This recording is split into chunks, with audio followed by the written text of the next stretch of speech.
napag-usapan natin ang dahilan kung bakit nagawa nitong si Zishon na ma-utilize ang energy ng Nihility Collapse at ang imagination nitong si Diablo sa pagtuklas niya kung paano nangyari ito. Pero bago natin simulan itong video na ito ay i-roll muna natin ang intro. Hello everyone and welcome to my channel, ang inyong source ng Tagalog na Tensura Contents. Sa channel na ito ay pinag-uusapan natin ang mga nangyayari sa may Tensura universe. So without further ado, let's get into the video.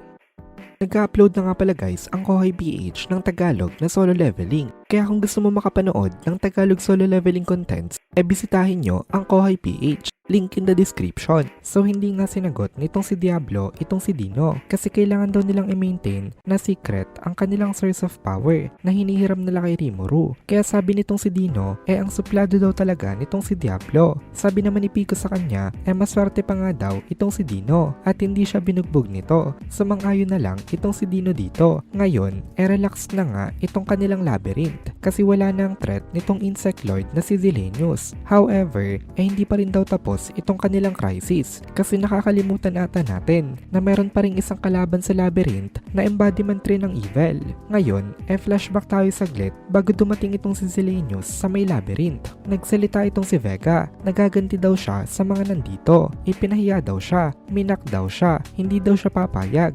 Ngayon, mukhang halos mamamatay na itong si Vega kasi nga binugbog siya nitong si Zishon kanina at ngayon nga actually nakapin siya sa may ceiling nitong labyrinth.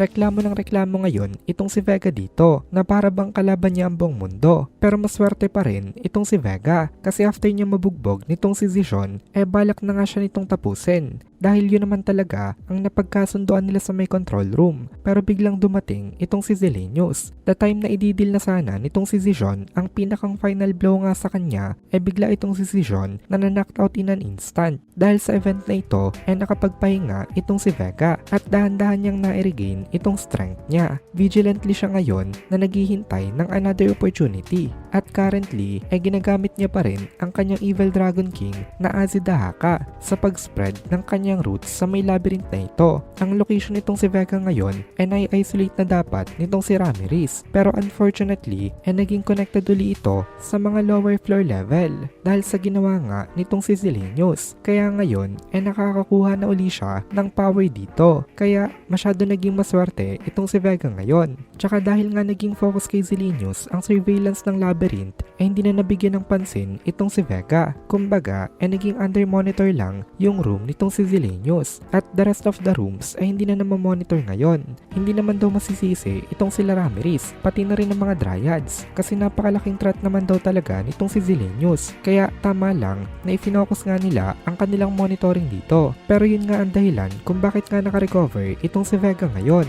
At ngayon nagkaroon pa ng isang talagang once in a lifetime opportunity itong si Vega kasi tandaan natin na kumakain itong si Vega ng mga nakakalaban niya at ngayon nakahiga lang sa may room ang dead body nitong si Zilenius na actually punong-puno pa rin ng magicules and at this point walang aware sa may existence nitong si Vega dito ni hindi nga nila alam na buhay pa itong si Vega kaya hindi na nila nabigyan ng focus na i-dispatcha properly ang katawan nitong previous Insector King. Isa na rin daw sa mga naging dahilan kung bakit hindi halos ma-detect itong si Vega kasi nga dahil ilang beses na siya napunta sa may state na near-death experience at significantly na na-reduce ang kanyang mana kaya hindi na ito masyadong ma-detect. In addition to that hindi na rin ma-detect itong si Vega maging ng magic perception pa dahil sa sobrang lakas ng energy radiation nitong si Zishon. Nasasapawan nito ang energy nitong mga naandito at ngayon nga umalis na itong sila Zishon at Apito. Umalis na sila ng Colosseum at ang katawan na lang nitong si Zilenius itong naiwan. Napaisip itong si Vega kung trap daw ba ito pero hindi niya na rin ito ini-overthink kasi as long as makain niya daw itong katawan nitong si Zilenius magkakaroon daw siya ng overwhelming na power at once na nangyari daw yon hindi na daw magmamatter kung bumalik dito itong sila Zishon. Hindi na daw siya nito kakayanin na talunin kasi after all pagod na daw itong si Zishon ngayon kasi masyado rin daw ito nag-exert ng malakas na power sa naging laban nito kay Zilenius. So ito na daw ang best chance niya kaya inirelease nitong si Vega ang kanyang mga evil dragon spawn. Gumawa siya ng 4 nitong mga ito Yun ang maximum number na kaya niyang maiproduce at the same time. At inutusan niya itong apat na ito na magwala sa loob ng labyrinth. Nakita nitong si Vega itong si Ladino. Pero sa tingin nitong si Vega kalaban na rin itong mga ito kasi hindi daw nitong mga ito inaatake ang weakened na si Sean. At mukhang ngayon daw in harmony na sila sa mga nasa labyrinth. Kaya sabi nitong si Vega wag daw magagalit itong si Ladino sa kanya kasi maging sila daw kakainin na rin niya. Ngayon tingnan naman natin ang mga evil dragon spawn. Ang isang dragon spawn kasi na ito, unfortunately for Vega,